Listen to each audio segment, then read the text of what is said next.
welcome back to the show. I am so excited about this episode because we have the incredible Dan Martell here with us today. He is the author of Buy Back Your Time. If you have not read this, do yourself a favor and grab yourself a copy. He was also named Forbes' top 10 business people to follow on social media, and he is a highly sought after speaker from people like Tony Robbins and John Maxwell. He is also a husband and dad of 2 beautiful boys. And when he is not in family mode or working, he is competing in Ironmans, just for something to do on a lazy afternoon. He is an incredible human being, and I am so excited for you to listen to this episode. For everything that we mention in today's episode, you can check out in the show notes, and that's over at melissaambrosini.com/651. Now, without further ado, let's get this party started. Dan, so awesome to have you here in Australia, in my home. What a gift it is to have this time with you. Well, thank you. This is beautiful. I'm pumped. I'm excited. Big fan of your work. Thank you so much. Now, I want you to kind of give us a little bit of a backstory on how you got to where you are today, because people could look at you on Instagram and think, who is this amazing guy, successful, beautiful wife, happy marriage, thriving family life and thriving business life. But it wasn't always like that for you. Can you take us back? Tell us how you got here. Yeah, it's kind of crazy because, the other day I was talking to my dad and he asked me that question. He goes,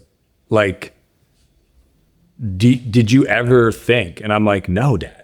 Like, what are you talking about? I mean, it was growing up in just a lot of chaos. I mean, unfortunately, I had addiction in my home with my mom, and I had issues with ADHD. And I honestly, growing up, I always felt like there was something wrong with me. Like, I think I got diagnosed when I was 11, put on Ritalin. I didn't like the way it made me act, to the point that I would refuse to take the medication and my parents would hide it in like my breakfast. It was nutty. And then I started high school, got introduced to drugs, and that's when my life kind of spiraled out of control.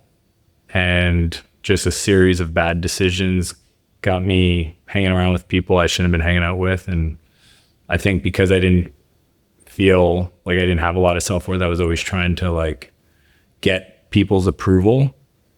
And these are people that were doing bad things. They were twice my age. And I ended up in juvenile detention the first time when I was 15 for drug-related charges, shoplifting, and then got out, promised I'd clean up my situation, and I lasted a day. How long were you in juvie for? The first time, the whole summer. Mm-hmm. Yeah, so for about 2 months. And yeah, right back into it. And the second time was even worse. I was sober for a couple months for the first time in a while. And then things kind of hit a wall when I found myself drunk and high in a high-speed chase. How old were you? I was 16. Oh my gosh. Yeah, stolen car, handgun, and a backpack sitting next to me. And I remember thinking when I stole the car, if the cops stopped me, I'm just going to pull the gun and let them take my life. So for whatever reason, I ended up crashing inside of a house and I went for the gun. And when I was pulling on it, got stuck. Oh my gosh. It's kind of crazy thinking about, because none of this life, traveling the world with my family or writing best-selling books, none of this, somebody is looking out for me. So, and it wasn't an easy battle after that. It took 11 months of rehab. I ended up going to jail for almost a year, and then released to a rehab center that saved my life, that kind of helped rebuild my identity and my self-worth and my belief systems, and try to understand kind of how to make sense of some of the abuse. And that's where I fell in love with computer programming of all things.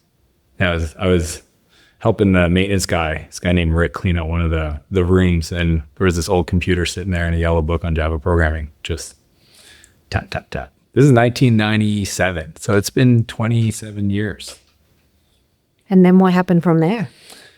Well, I had one mission: get out of rehab, stay sober. And that was hard. One of the big things that they made us do was a transition plan. And it's funny because looking back, people go, do you regret anything? And I said, that's such a weird thing to think about, because I'm so grateful and happy where I'm at today that if I took any one of those pieces away, I'm not sure I would have had the insight, right? Like in rehab, I learned about creating a life plan. It's called the transition plan. It was so that you figured out where you're going to spend your time and, what are you going to focus on and who are your friends going to be, like positive influences.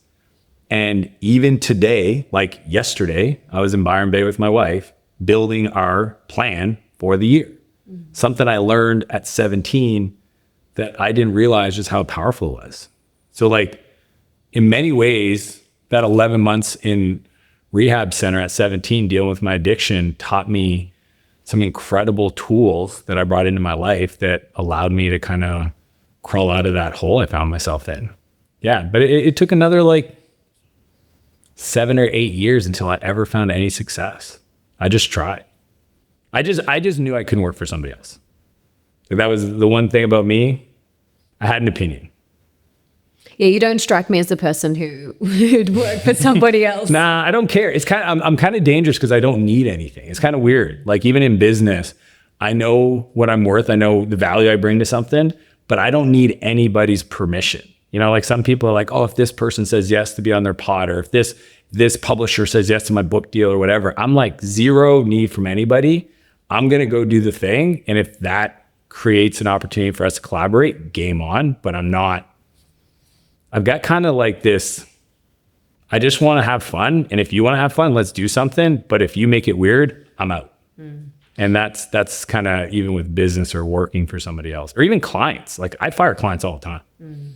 Like if someone comes into my world and they do something weird and I tell them and then they do it again, I just, hey, go figure out your journey some other place. Like I'm not your guy.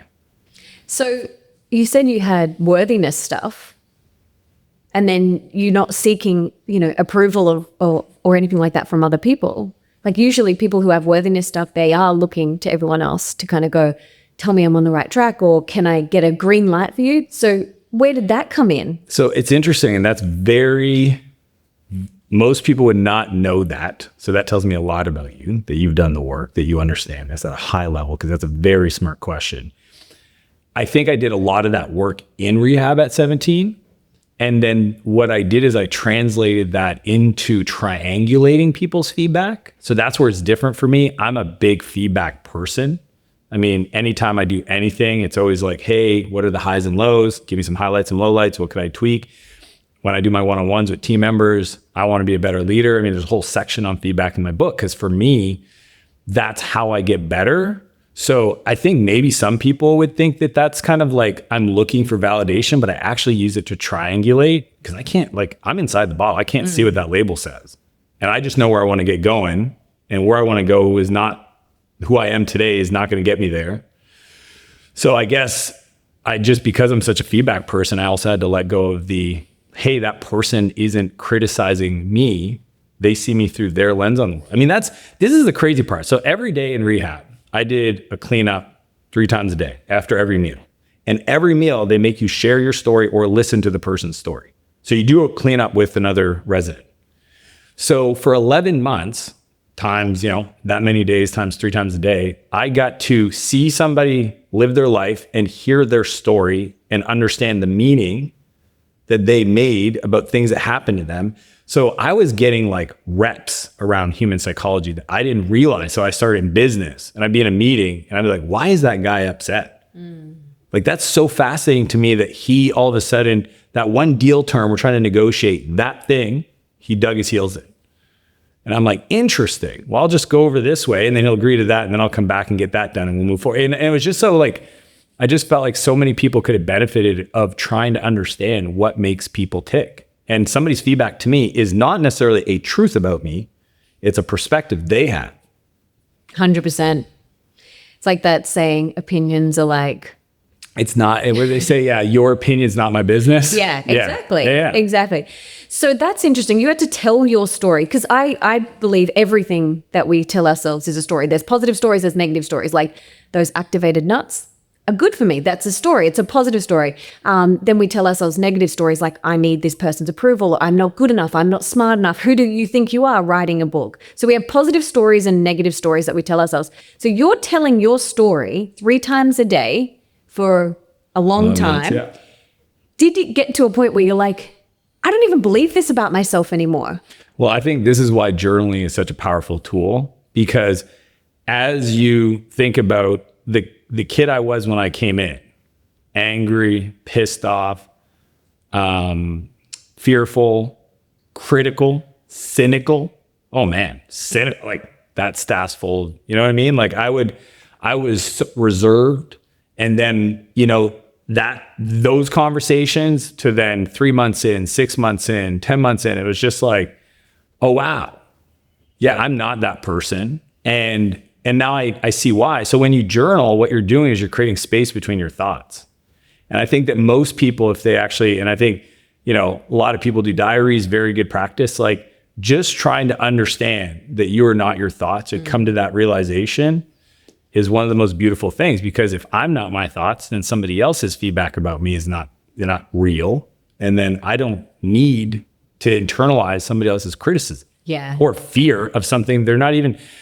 Like the whole idea of people walking around in their own little world called Me Inc. and they could care less about your life. And everybody walks around worried about like, what's this person think of me because I say this or that? It's like, I would just get to the place where you're just doing your thing. And if people vibe with that, then game on. If not, that's cool. It's one of the many things I love about you is you don't strike me as someone who cares what other people think. And I love everybody. I care zero about what they think. I think like, I would like to drink a bit more of that. And I know, like, I work with female coaches. It holds them back so much. They want to be a coach. They want to put their work out there. And they are, like, just struck down with caring what their high school friend thinks of them, or their great aunt thinks of them, or some random person. So what advice do you have for those people who are... And I think it's a little bit more of a female thing. Like it is, Yeah. I mean, I coach, half my clients are female. My prescription is create more social media. Because if you want to figure out where your little bugaboos live in regards to your personal fears and insecurities, man, the internet will tell you. Yeah. 18 months ago, I decided to go all in. And what I tell people is I used to have a marketing department and I switched it into a media company. In the last 18 months, we've grown 3 million followers. Last month, we did 140 million views on our content. That's just like Dan Martell content. Across all platforms? Yeah, predominantly Instagram, YouTube, TikTok. That's amazing. In LinkedIn. And guess what? I have never read so many critical, cynical, just the weirdest things. Like some of these comments are so creative. I kind of do a quiet clap for it. I'm like, wow, like somebody get this person a writing job on a comedy show or something. It's just so creative. But that for me, out of all the personal development I've ever done in my life, is probably the thing that's gotten me even more like, oh, there's feedback. There's no fact or truth in that comment. That person doesn't know you. Zero. And what I've gotten to is this belief that I just got to be okay leaving people in the reality that they're living in. Like actually understand that their reality is not my responsibility. And oftentimes our truth will trigger people because we're just showing them where they've been living a lie. 100%. They don't want to hear it. They go, oh, this person's full of themselves. It's like, you're just projecting because you can't. Like I wish people understood this. Anything you see that somebody else does is actually feedback for you. Like if you see somebody do anything and it makes you upset, right? I call it like scroll judging. Like some people they say, well, I don't leave mean comments. You do it with your mind. They're like scrolling social media and then they're judging this person. I can't believe she shared her new house and oh my gosh, this and that. And it's just like, you're actually judging and you're projecting, but it's your feedback. The world will show you where you're not free. So like, there's this constant, I think social media, if you lean into that and you actually like, don't hide from it, that'll give you just it's like the dojo. Just go into the dojo and be okay with like, the negativity, because man, they will, if you didn't even know you had an insecurity about your ears, and all of a sudden they're, you know what I mean? Like, or your voice, or hey, you forgot to finish a thought, or it's so crazy, the volume at scale. But for me, also absolutely beautiful, because I know who I am, right? And I think if coaches and women are having a hard time, if you can just get to a place where, so part of the year-end planning I just did, we do our kind of 12 power goals for the year. My wife has hers, I have mine. And at the top of my list, I always write this thing, because when I review them, I need to I got to get in the right energy for the review. And it's, what if you couldn't be hurt? Like, see what I'm saying? Like, if you just reminded, what if you couldn't be hurt? Because every time you look at a big goal and you start making up all the reasons, the fear, like you're going to trip. Why am I thinking so big? Do I deserve that? Am I being selfish? What if you couldn't be hurt? And I think that's like, then you get in the energy of saying, why do I even allow this person in my life? Like, why am I not direct with this client? What am I scared of if I tell them the truth? Why do I need them? I think that's probably the thing I hope I do for my clients the most, is just show them that, like, there's a different way to live that's a lot, like, I'm always worried, and that's why I wrote that book specifically about time. But on the mindset part is, I just want people to do the thing that lights them up the most. And I think they could be 90% there, but that last 10% actually stops them. But it's actually, it's binary. So they're not actually in that energy of doing the thing that actually lights them up. The good news is it's a 10% tweak. And then all of a sudden, their next call, their next thing, their next event, it's just like, whoa. That felt like flow. It's because you finally just eased into it and said, look, I don't need anything from you. I love you all. I hope you enjoy yourselves. Your enjoyment's not my responsibility. I mean, that's another thing. Women are such like hosts, and they create experiences, and you worry about things, and like, did the things match? Why didn't we set this person with this? Like, sometimes it's just like, hey, just let the thing be, and realize like it's on them. Like, I'm a big fan of creating agency and accountability on the individual to get what they need out of an experience. Well, then you're empowering them. You're totally disempowering them when you take it on. Yeah. It's not me. Yeah. Like, I do this weird thing on my coaching calls where, so there's a setting in Zoom where you can default mute everybody. I don't do that, because I have a rule that you need to learn how to mute yourself. And if you don't mute yourself and you start talking on a group call, then I remove you from the call and you can come back next week. Oh yeah. You want to talk about accountability? People say, I hold my clients accountable. No, you don't. Have you ever kicked them off a call because they didn't follow the process? No. I kick them off every week. There's probably 5 or 6 people get kicked off the call. But it's because I'm trying to demonstrate what standards mean. Because a lot of people say they have standards. Standards are not what you say they are. The standards are what you accept. If I say my standards are here and I accept this, these are my standards, right? So I don't know. I have a lot more fun doing it that way. Well, I can tell you have a lot of fun. You look at your Instagram and you can tell that you are living your purpose. Thank you. And it's really beautiful. It makes me lean in. And I watch your stuff and I'm like, I want more of that. I want more of that. So I'd love for you to share one of your goals that you wrote down with your wife. Yeah. Can you share one? And then I want to. Yeah. One of them, it's, I always go like different parts of my life, and at the top is always the contribution side, because I realize like what you desire for other people, you will receive. So like, I'm always first and foremost, I want to figure out, how do I create more value for other people, anybody else in the world, in their world. So one of them is to gift a copy of Think and Grow Rich to every high school kid in my city. Wow, it's such a good book. Yeah. Well, it's the book. Like, if you ask most wealthy, successful people to pick one book, most of them will point to Napoleon Hill's book. I look over my city and go, what would the economic impact? Like, if I think about leading dominoes, they're like force multipliers. What would the impact be if every high school kid got a copy? Now, are they all going to read it? No. But I just think like it's kind of a neat thought experiment that I've turned into like doing. And we already started last year, but this is the year. I've got my whole team on board. I even got like a little mini army of people that are helping me do it. And I'm just excited to see what will happen on the back end of that. But it's not easy. It turns out, because we tried to get work through the schools. That's why I was delayed and I had to pull it forward to this year, because the schools don't allow you to insert curriculum into the school. But couldn't it be like a extracurricular thing? Like, oh, I tried. Yeah. No, there's certain language and terminology they're not a fan of in the book. okay. So, but then I just host supercar meetups and give books away when the kids come, and then I have the kids in the school. Like, it's kind of become a thing. It's like a movement now. But that's a big one that's near and dear to my heart, and a lot of the charity stuff we do. But yeah. Yeah, I love you do a lot of stuff with kids. Yeah, it's like everything.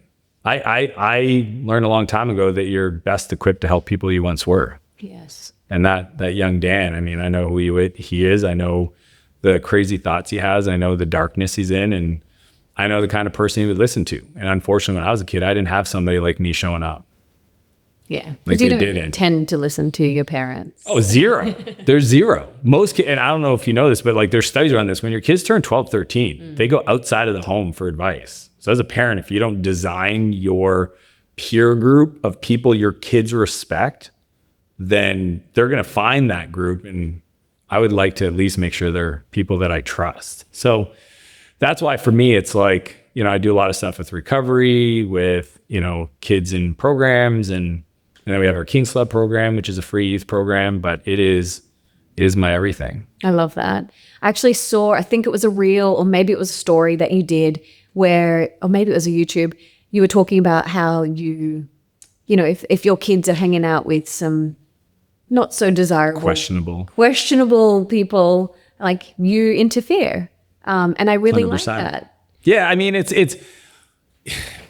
I think I have a responsibility to my kids to curate their life until they get out of my house. 100%. Period, full stop. I curate what they eat. I curate what they watch. I curate how much time they spend on the screen.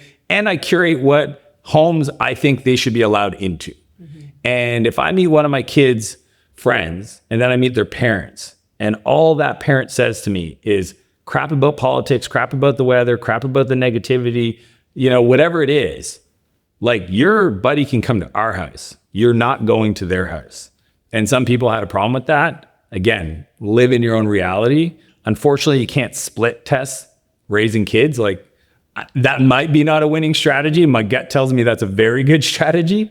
But at the end of the day, I'm not going to be responsible for something and not at least express my preferences. And I just think that, it's a non-negotiable. Like, you should curate the energy and experience your kids going. The world's going to put them in positions that they're going to have to deal with. I don't need to amplify that by not paying attention to what homes they spend a lot of time in.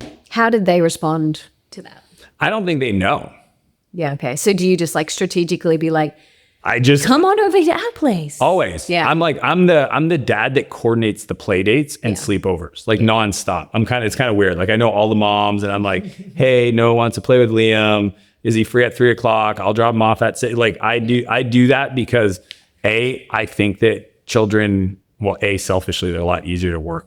My kids are awesome, but they're a lot easier when their friends are around. When they're easier and better when there's more kids. So anytime I got them, I'm like, hey, who are we going to hang out with? Yeah, yes. Yeah, I love that. Yeah. And you're right. I feel like it is our responsibility to curate all of the areas of their life until they're out. Yeah. What schools they go to. Those are all my decisions. Do your kids think you're super cool? 0, super cool. They don't? They're not like, my dad has so many followers. 0. Really? 0. No. And I mean, it's the same reason my dad still doesn't know what the heck I do. Right? And your parents wonder what the hell you do. Trust me. What you want is a recording of somebody going up to your parent and ask them, what does Melissa do? And they're like, she does this thing. And I know she has online stuff. Yeah. So, but the reason why is they seen the worst of you. Yeah. They seen that crazy, rambunctious teenager full of emotions. They seen, when you're a baby, they're cleaning your diaper. This is, I actually don't, I'm not upset that they don't. I will tell you the thing that was really tender recently that got me in the heart a little bit was their friends wanted to come to King's Club. They heard about it. And they asked me if their friend could go because it's sold out, it's a wait list and stuff. And I said, absolutely. And then they said, can I go with them? I don't really want to listen to my dad when I was a kid. You know what I mean? So like they actually sat in the audience and they started wearing my swag.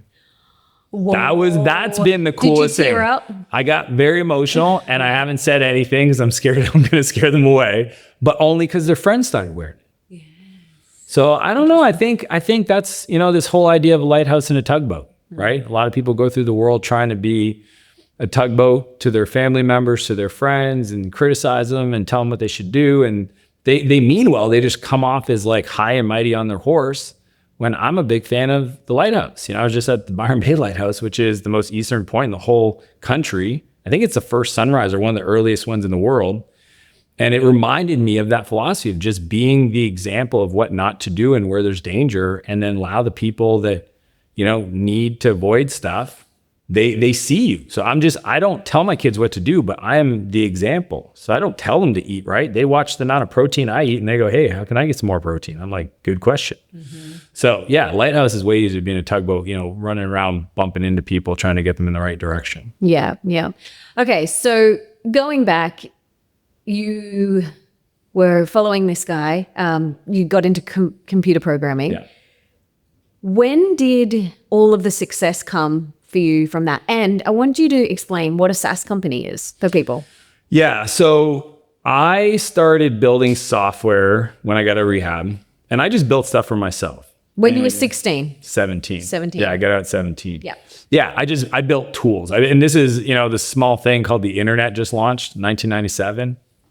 So like perfect timing. So I got into online stuff and I just started building apps. I had a first digital camera, so I built a website for my friends to share our photos. But every company, I started a vacation rental company that was very much like VRBO or Airbnb back in 2000. So, and that's why people are like, oh my gosh, you could have been big like Airbnb. It's like it's not the idea, it's timing, right? Like certain ideas require certain infrastructure and time and market. And like back then you couldn't even take payments.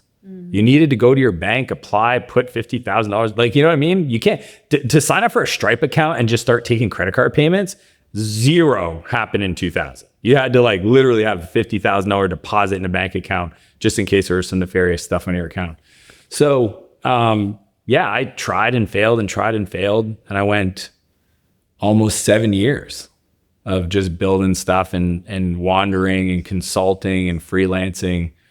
And then, so SaaS stands for software as a service. So it's the things you pay for every month as a small business owners. It's the Dropbox, the Slack, et cetera. And it is my world. I've been doing it for 27 years. I buy a software company every month right now. I incubate companies. I have the largest coaching organization for software CEOs that I own. I don't even coach it anymore, called SaaS Academy. It is my everything. And I taught myself to code and built, and then my first company, I was successful. The reason why is because I finally read a business book.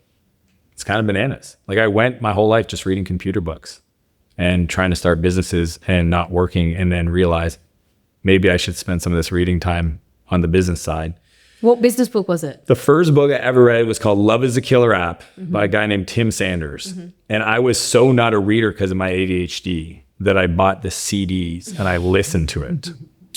Yeah. So this is the first thing. And the reason why is because he was the chief innovation officer at Yahoo. So I was like, hey, I'm a tech guy. He's the Yahoo guy. I'll read it or I'll listen to it. And I remember that day I bought it, I started listening to it. And then I just was like, I'm not stopping. I just kept walking around listening to it. And it changed my life because that book, it was kind of similar to Think and Grow Rich in the argument of like, be a good person. The more people you help, the more you'll get back. Read for other people. So it wasn't even read books. It was read for your customers. That was really like, wow, here I was trying to read for myself. And I was like, I'm being pretty selfish. Like, what if I tried to read so I could be a trusted authority for the people that I was selling to?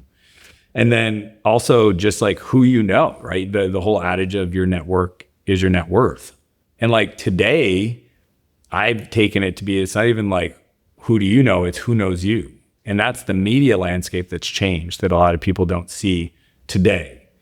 So that was one of the best first books I could have ever read to like set the foundation. And then after that, I hired a business coach and that business coach helped me do almost $1 million in my first year after failing twice for 7 years. Amazing. Yeah.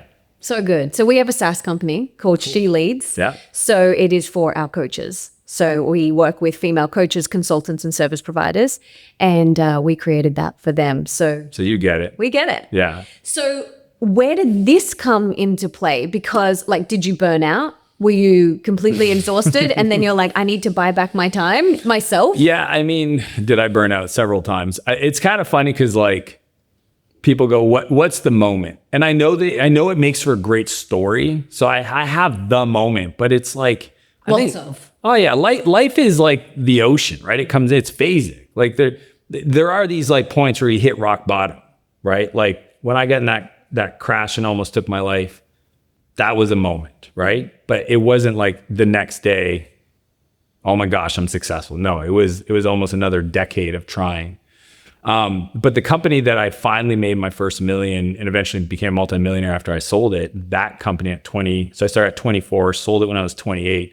That thing almost killed me. Just emotionally, physically, it ate my relationship. It was because I didn't know how to win. And all of a sudden I was like making money and I was just so worried that it was going to stop that I just did what I knew I could do, which is just work harder.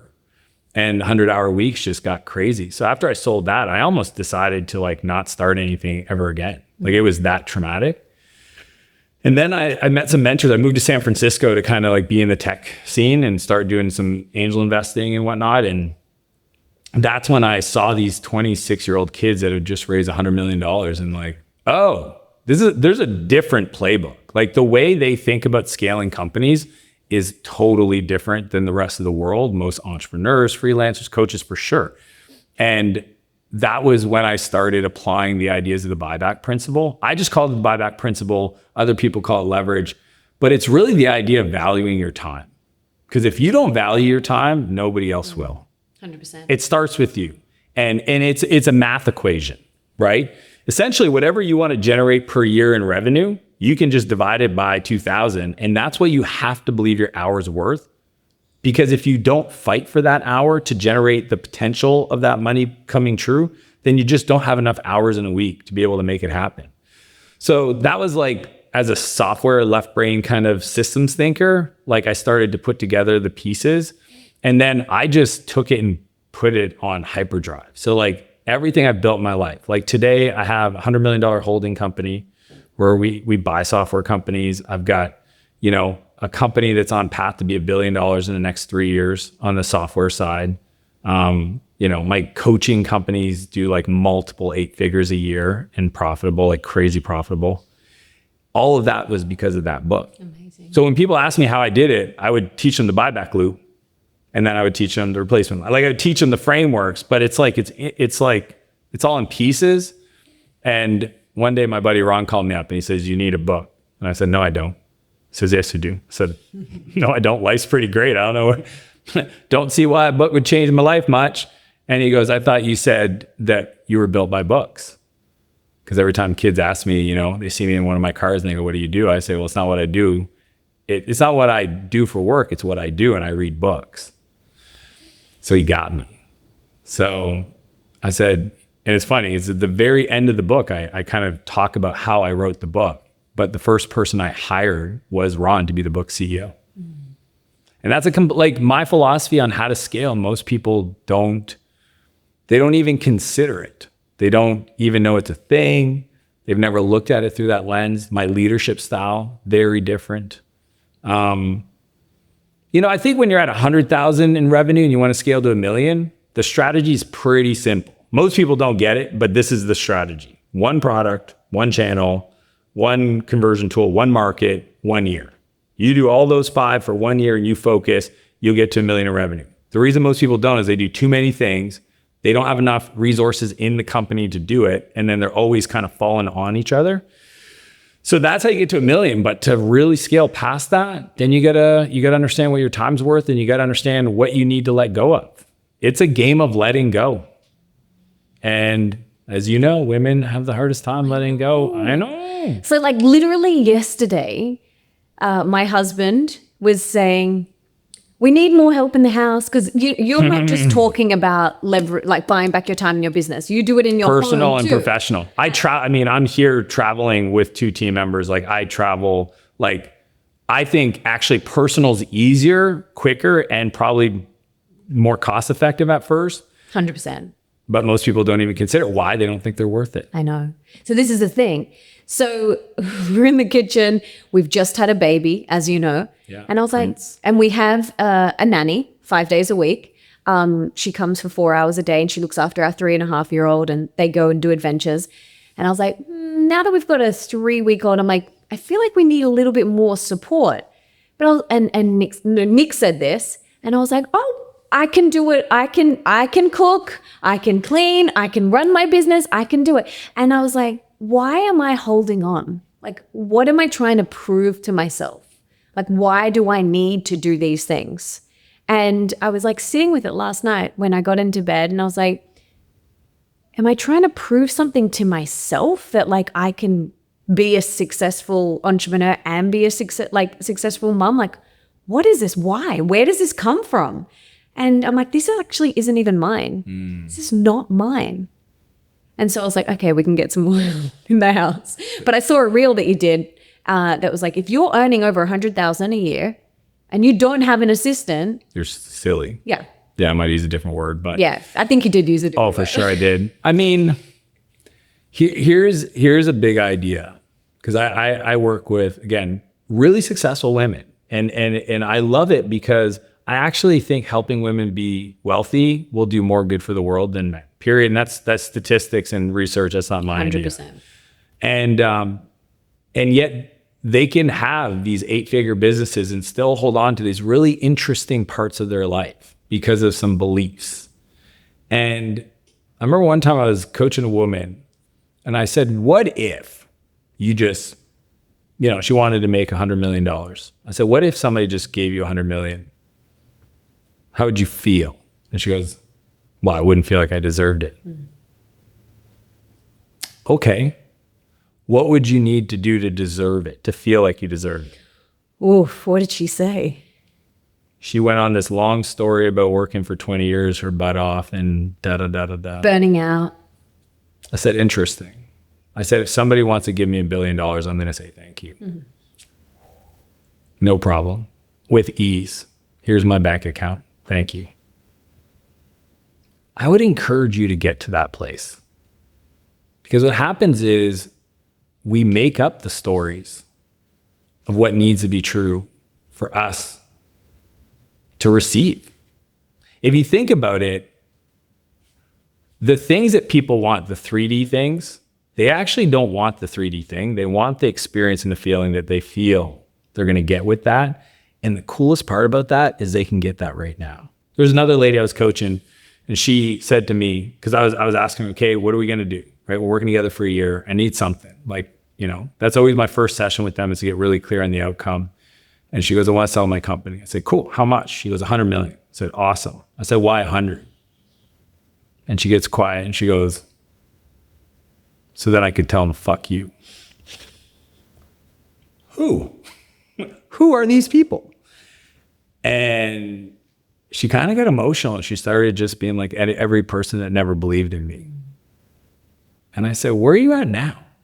I think she was like 7 or 8 million in 4 or 5 years.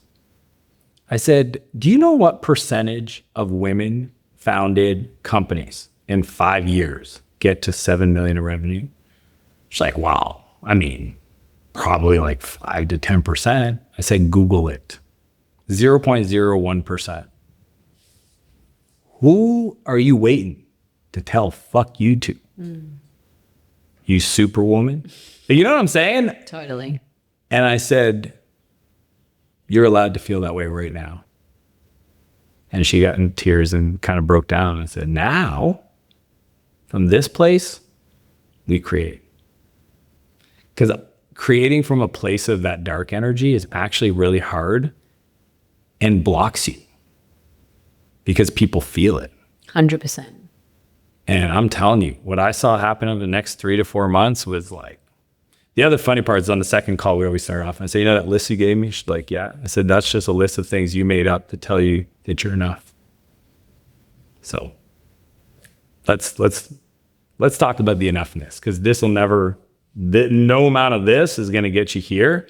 But from this place, that stuff will feel small. And I just think that's like this whole, allowing yourself to receive the support. Like, you're so lucky to have somebody in your life that wants that for you, because some women don't have that, right? Where they're begging for help.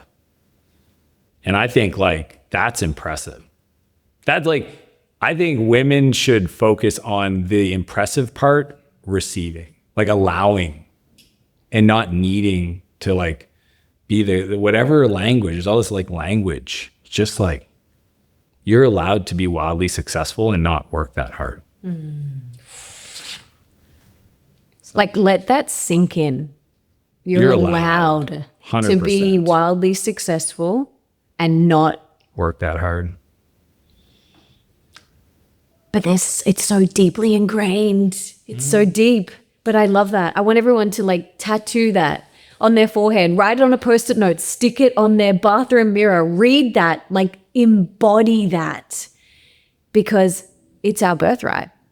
And what I've noticed with some clients when they first come to me, they can't even ask for what they want, let alone receive. And then they kind of will be like, okay, well, I can start asking, and they get better at asking, but then they still can't receive. But it's like, you've got to have both of those pieces. You've got to be able to ask for what you want in business and in your personal life, get super clear on what it is, and then actually receive it. Like, open yourself up to receiving it. And don't just like have these stories going round and round your head that you're not worthy or you got to people please. You don't deserve it. You don't deserve it. Because we all do. You came into this world complete. I know. Prince is complete. Yeah. Like that's when I met my two sons, it was so like, oh, I forgot. Pure. Zero blockage, zero. They don't have worthiness issues. Zero. They're like, hey, I'm hungry, feed me. Hey, I need attention, give it to me. Like, zero part of asking. But even when you mention about like the assistant stuff, one of the main reasons in the framework I teach people when they feel overwhelmed is to start there, is because it's like a low tightrope to walk with low consequence to learn how to do this. Because even me, one of the skills or the character traits I had to learn, because I'm willing to do the work, was to ask. And I'm talking ask, this is the hardest part, ask from somebody that could easily say no. Because it's easy to ask when you pay somebody. It's harder when you ask somebody that could say no for a podcast interview, to speak on a stage, to collaborate, to affiliate for you. You know what I mean?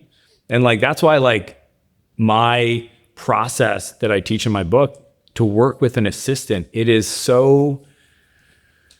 not the how to. Most people don't know what they need to give up, right? And that's why, like, if anybody wants my playbook, just message me on Instagram, EA, and just put Melissa. And then I don't know, you listen to this.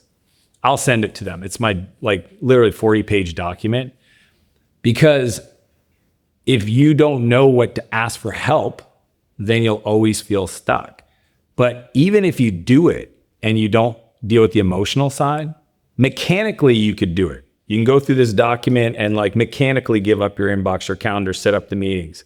But then you have this like angst and it wreaks havoc on people. Like, that's the part. A lot of business strategy is not the strategy. It's the emotional shrapnel that's created when you're in it. 100%. I say it all the time to my clients. It's like 80% of success is mindset. The 20% is the tools and the strategy. I can teach you all of that. I can teach you how to create an amazing offer. I can teach you how to do marketing and social media and things like that. But 80% is the internal work. Yeah. We've got to look at that. And that is such a big block and such a big barrier for so many people.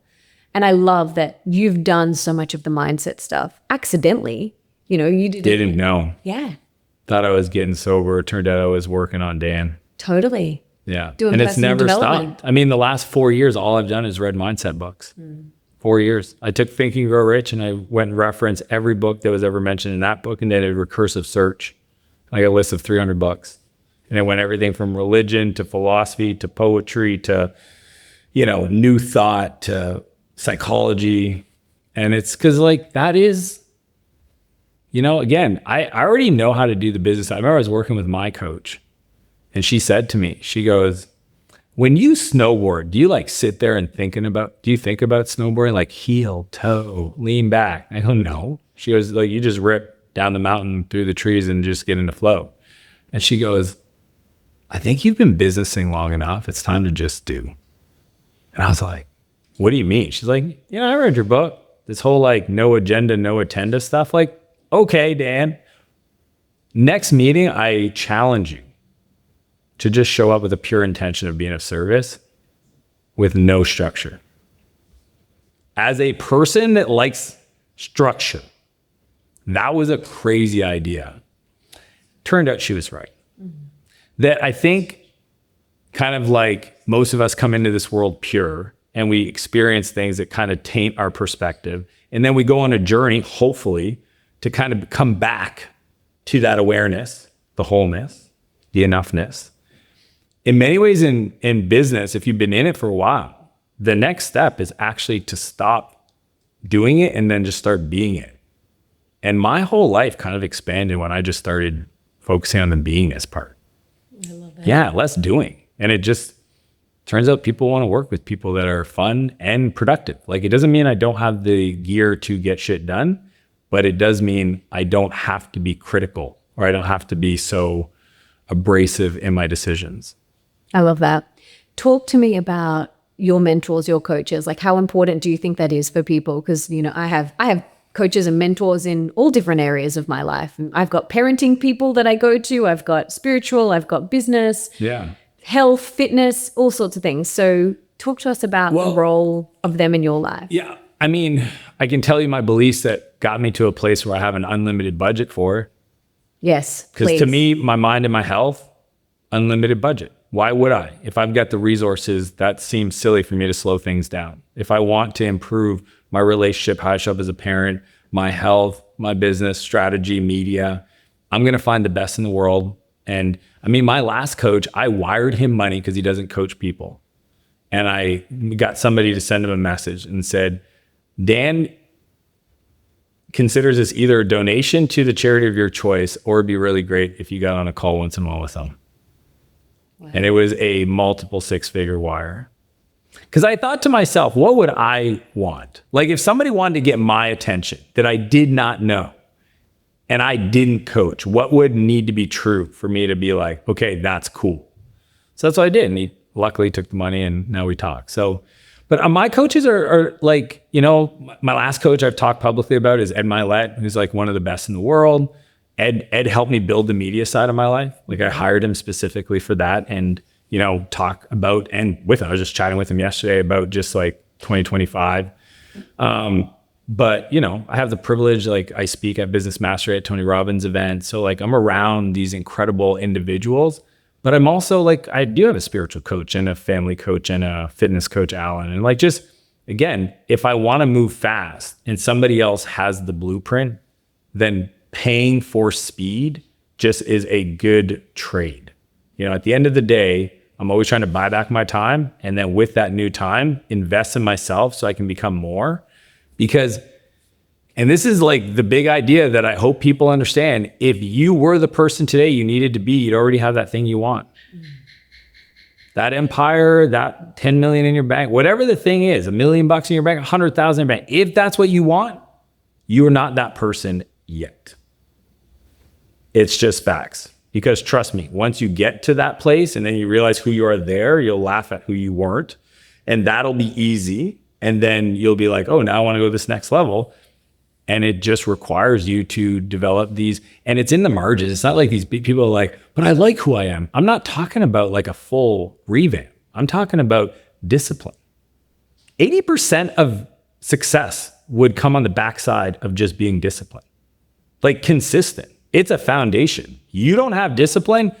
Why are we even talking about being successful? Because like, how do you install a new marketing strategy or sales process or a leadership? Like, how do you install the new thing if you don't have the foundation of being consistent for long periods of time?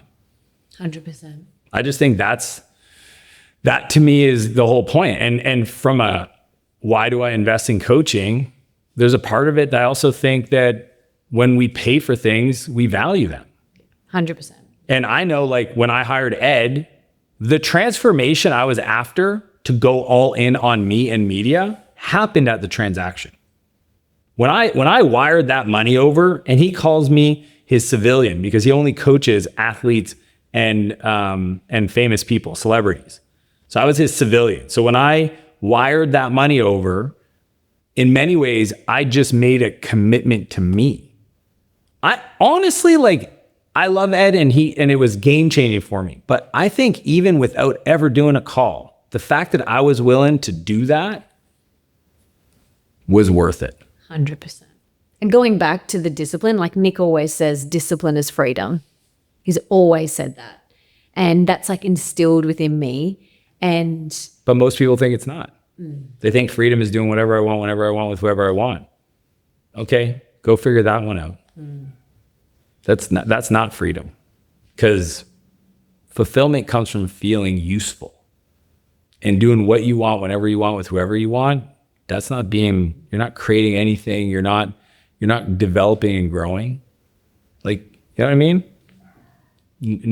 No friction. There's no pressure, no diamonds. You cannot grow unless you're facing challenges. And the freedom thing is such a weird, like, I think constraints breeds creativity every time. Every time I'm like asking somebody on one of my companies, I'm like, hey, how do we do this without? How do you double your YouTube views without doubling your budget? See, adding the without actually is the answer to the question, because now it creates some kind of constraint. I think discipline is the same thing.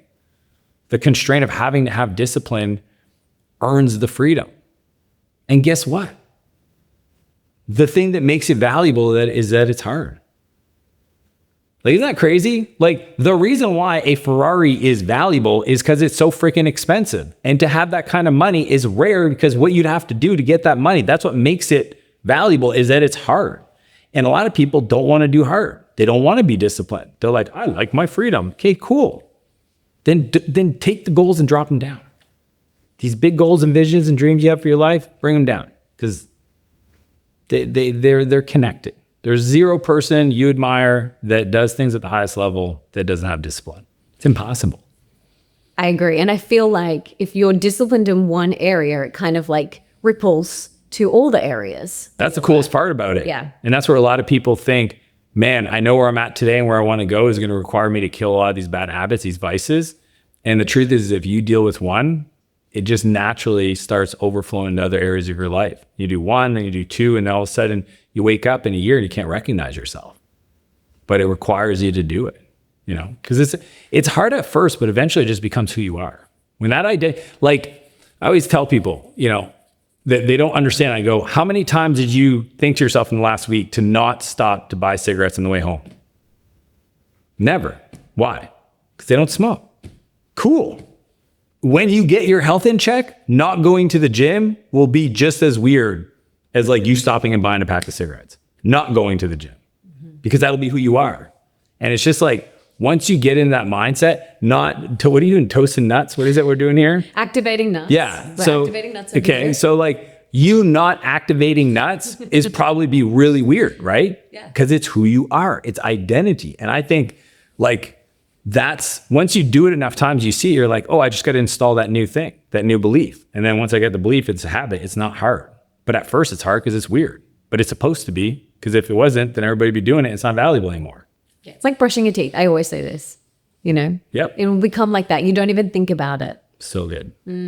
So good. So, okay. Any other big mindset hacks or shifts that you've made that have really been transformational for you along your journey? I got so many. I'm just thinking of your audience. I'll share a few. The world that we see, this beautiful world we're living in right here, this is an incredible view, isn't as it is. It's as we are.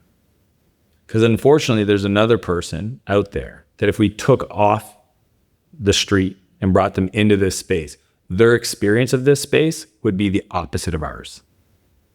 They'd be sitting here and going, how does somebody live in a place like this? How much is this place? I could never, you know what I mean? Their physical experience of being in this space would be the opposite of ours.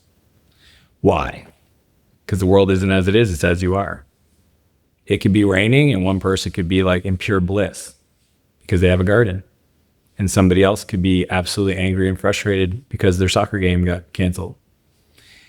And I remind myself that belief probably 5 or 6 times a day. That anytime I'm not in the place I want to be, there's no other external factors that has to change.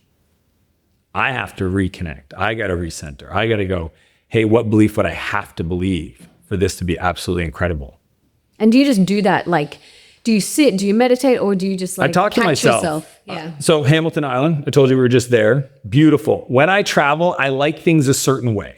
Okay. Give me an example. What do you mean? I'll tell you because this is what happened. I like when we go out on a boat to go snorkeling, to charter a boat and have the freedom to come and, you know what I mean? And if I want to lay on the back end, not a public tour. Yeah, okay. Well, my incredible assistant, Anne, also has an assistant. She's amazing, but she got the request through Anne and she didn't know. So she booked us snorkeling, but she booked us on a public tour. And I didn't know. I'm at the dock at 7:30 a.m. and I look out and all of a sudden there's 45 other people standing there with their cuzzies or whatever you guys call them. Cuzzies and suntan, and they're ready to go out. And I'm going, oh shit, is this our boat? And it's a 1965 catamaran that was barely maintained, taking us out. And I was like, wow, there I go. I actually got really curious. Here I am in one of the most beautiful places in Australia with people I adore, about to go do something that they're super excited. The snorkeling is the same snorkeling. And I was in my head about it. And I just sat there and talked to myself about it. And I literally asked myself questions like, what would need to be true for me to absolutely be in pure bliss right now? And I said, I should probably talk to somebody, or I can go lay down in the hammock and I can enjoy the sun, or I can tell everybody how incredible this is. See, even that's a ninja move. When you're in your head about something not being great, let's say you show up to your venue, you're hosting an event, and it's not what you expected, for you to actually have the maturity to pause and go to, I'm not going to tell anybody. I can feel this and then turn to my team and go, wow, you guys, this is incredible. Did you guys stay up till like 1 last night? This with the tablecloth and the names and the seat assignment. All. Do you see the difference? 100%. And your energy, like, it is contagious. That's our job as leaders. I know. You're not a leader if you don't have followers. And if you have followers, they're calibrating. Mm-hmm. They'll go work and they'll look at you. Yeah. You good? Yeah. You're like, oh. So it's that kind of stuff. So that was recent, but it can happen all the time. I am so human. I'm not perfect. I'm always trying to figure out like where that is, but that belief of the world isn't as it is, the world is as I am, and I get to choose that experience, and I don't need any 3D version of anything to decide to feel the feelings I would have. And I just got back of how would I feel if I was laying on the bat of the yacht and not here, and how could I feel that way here? Because I don't need the thing. So good. So that's a big one. That's a big one. And as well, it's like, it's just not in your personal life, you know, this drip feeds out, sorry, not in your business life, like this drip feeds out into your personal life. Like, I feel like my energy in the company, like everyone feels it. And if I'm flat, if I'm negative, it ripples out. And same in the home. Like Nick said to me yesterday, he's like, the kids are picking up on your energy. Like you're the heartbeat of the home. Yep. And it's my responsibility to make sure that I am not projectile vomiting all of my stuff onto everyone else in the house. Here's a big idea. What if you are allowed to do that and Nick has to not react? Ooh. It's impossible. That's the work.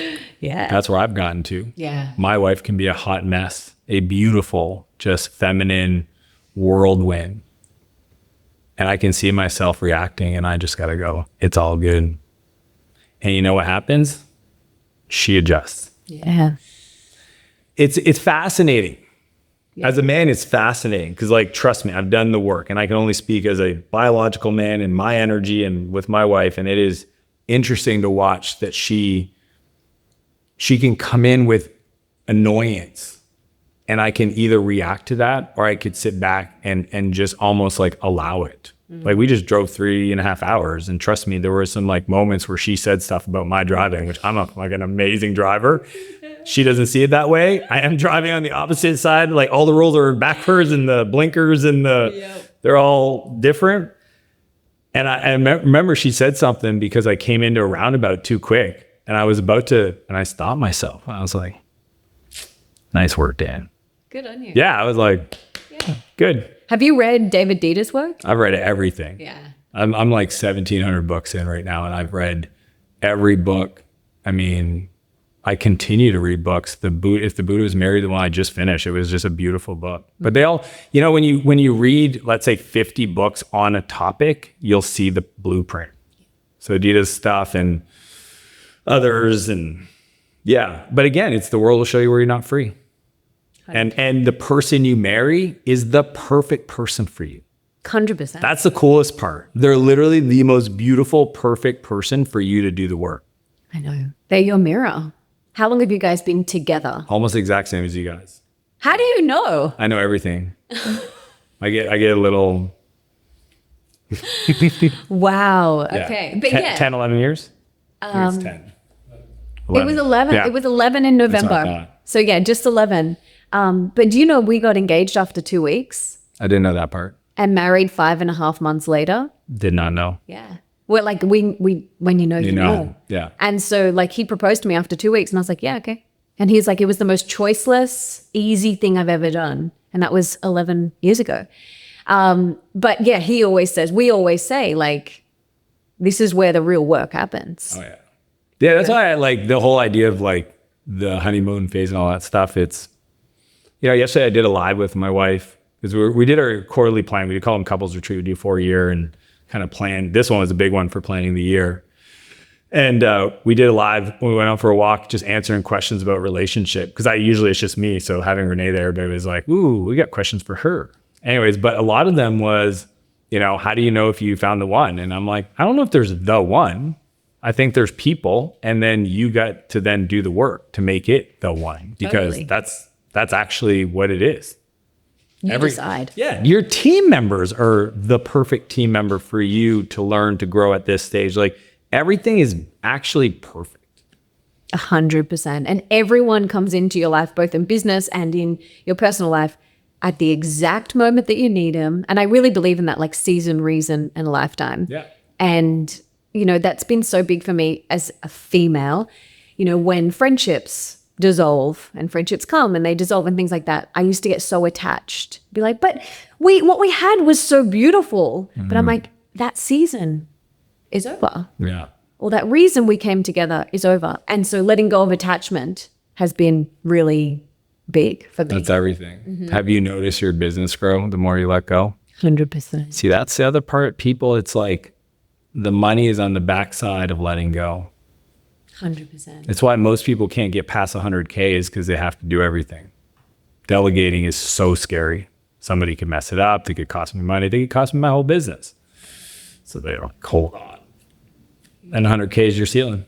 100%. I've become really good at delegating since having children. Yep. Because you have no choice. It's a forcing function. Yeah. You literally have no choice. Yeah. So I'm like, okay. And I want to stay in like my zone of genius, what I really love doing, where I'm lit up the most.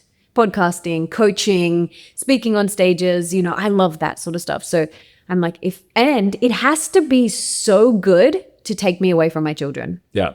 Like I remember with my daughter, she's 3.5, I'd come back off maternity leave with her, and I'm sitting in an hour-long Facebook meeting, a Facebook ads meeting. And I got off this meeting and I just cried. And I was like, I just wasted an hour of my life. an hour away from my daughter, and I didn't even need to be there, and I wasn't enjoying it. So for me, that was like such a pivotal moment for me, like when it comes to being a working mother, like it has to be so good to take me away from my kids. I actually, you know, like you're probably doing this with the kids, right? Like one of my favorite parts about having kids is using them as a reason to get home early. Yeah. It's like it was one of my, no, I mean, obviously there's other things I love. Yeah, because we go to bed early too. Yeah, so it's like I'm at a person's dinner party and I'm like, oh, babysitter, gotta go. And they're like, oh, sorry, you gotta go home so early. I'm like, I know. Yeah. We're at home at 9 p.m. I'm just like, this is so good. But I will say in that same vein, to your point, people should use their kids as the reason to let go more, to say no. I mean, I told somebody the other day, they were like, you know, trying to make a key hire. And I said, the challenge with hiring is most people rush it and they don't realize that when you make a bad hire, you take it out on your kids. You got that one, eh? Oh. And she had the same response.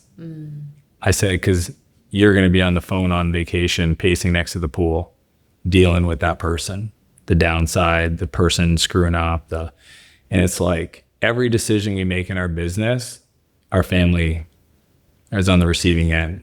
And when we shortcut or we don't learn to let go, like for example, a month ago, I was on a meeting. There was, I don't know, 8, half were lawyers, half were accountants doing a big deal. My team asked them to come prepared. Within 4 minutes, I realized they weren't.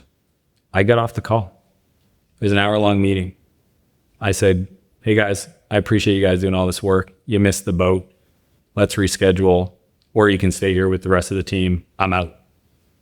I don't do that. Like, I think people should give themselves permission that if they realize in the first 5 minutes that the meeting isn't right or it's not, they don't need to be there. Because I don't, and I didn't, it's not like I had something, I didn't have my kids waiting outside my door, but I pretend I do. Yeah, same. Yeah. Like I look at my time, like if I'm here with you, I could also be with my kids, and I need to act that way so that I keep leveling up just kind of where I invest my time. Because if I don't take my time seriously, nobody else will. And I wasn't rude at all about it. I'm sure some of the junior people on the other team who never met me go, wow, that Dan guy's weird. I can't believe you just did that. But maybe, I hope, my heart goes, I hope I taught them to do that. I hope I taught them that maybe they should have read the email, come prepared. Because I literally had the team say, answer these questions, we'll get on the call. That's all I want to know. I don't need a whole 36-minute presentation. So, yeah, I love using my kids as a reason to not do stuff I don't want to do. Same. We do it all the time. Yeah. And because our time is so precious, you know, this book and the book Time Magic that Nick and I wrote together, Reclaim Your Time, Reclaim Your Life, it is about that. It is about remembering that your time is so precious, because it is. We only get one life. We don't know how long we're here for. We have no idea what's going to happen tomorrow. And we need to stop people pleasing. We need to do what lights us up. Remember the truth of who we are, which is we are pure. We are worthy. We can have whatever we want in this lifetime. And so for me, it's like, I think about that every day. My life is so precious. And, you know, having kids, it reminds you of that so much. They're just these little present, pure, beautiful beings. And they remind you to come back to the moment, which I love. Now, this book is so amazing. You've read so many books. If you could put one book in the school curriculum of every high school around the world. Well, it'd be Think and Grow Rich. So let's say other than Think and Grow Rich. That. And this, other than this? No, I actually never, my book, it's funny. I do have it in the front of all my cars if somebody wants it. But, geez, there's so many great ones. I'm going to put a Course in Miracle Made Simple. So good. Yes. So good. Yes. Is it Jason Cohen? It's not a Course in Miracle. Great book. I think Made Simple was a better read for me. And because it's long, it's like a brick. Yeah, and it's just the language is a little too religious-y, and I think that sometimes people miss the essence of it. But yeah, because like if you get Think and Grow Rich, which is success, and then you get A Course in Miracle, which is spirit, it's kind of a winning proposition. 100%. I love it. Yeah. Good ones. I'll link to them in the show notes, as well as your amazing book. Thank you. Any last parting words of wisdom that you want us to walk away with? It could be about business. It could be about mindset, whatever's coming through. The big thing that I would invite people to consider, because like the work stuff will take care of itself. Anybody listening to this, like I have so much admiration for them, because like they might be, because I watch my wife do it. She's listening to podcasts while she's getting ready in the bathroom. So like, if you're listening to that, you want to win. You wouldn't be listening to this unless you didn't have a desire. And I would say that life that truly is fulfilled, not happy, because happy is a fleeting moment, but like a life of fulfillment comes on the backside of two things. The first one is waking up every day to strive to be the 10.0 version of yourself. And I have a structure what those 10 are, but just think about like the best moments, the most empowered, the most graceful, the most direct, the funniest, like if you took all your best moments throughout your whole life and stack those up in a day and live that way for the rest of your life, I would say you're living in that potential. Because I mean, in many ways, that's what, people said, like we're here to become the person we need most in our darkest days. That's the 10.0 version, right? And that's all I'm trying to do every day. And I'm not there, and I work at it. The second part to that is to share that person with the world, like you do, like Nick does. And I think that's the part that some people hold back on. That was the part for me that was the marketing department, not the media company. And the moment I decided to die empty, like truly anything that I've ever learned that's been valuable to me, I'm going to share with other people. That's where the Tony Robbins invite comes from. That's where the John Maxwell, the Chris Williamson podcast, like everything that's happened to me in the last year came on the backside of that, to go all in. And I think it's because the word calling, which is what we're here to find, we'll find in the center of that word, all in. And when we decide to go all in and share ourselves with the world, I think just fulfillment will be the experience. So beautiful.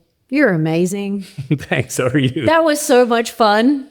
I just love that. And I just think, thanks, Melissa. Yeah, it's been a year since you decided to go all in. And look at what you've created in a year. It's bananas. Especially Australians. I will tell you, I was stopped several times in bar. It's crazy. I saw people coming up to you. It. That's amazing. Yeah. But yeah, you are such an inspiration. Thank you. I love how unapologetic you just show up as your true, authentic self. I just love that. It's really inspiring. I'm really good at being me, so that's good news. And there's so much fun and play. And everyone wants more of that. I want more of that. Like, I'm like, how can I not be so serious all the time? I used to be that person. Yeah, I'm a little bit serious sometimes. I need a bit more play. Nick looks like he's a lot more fun. Yeah, he's really fun. That's good. He is. So thank you for being here. This is amazing. It's an honor. You're incredible. You're the one that, thank you. Thank you so much. Everyone, get this book. So good. Thank you. You're so sweet.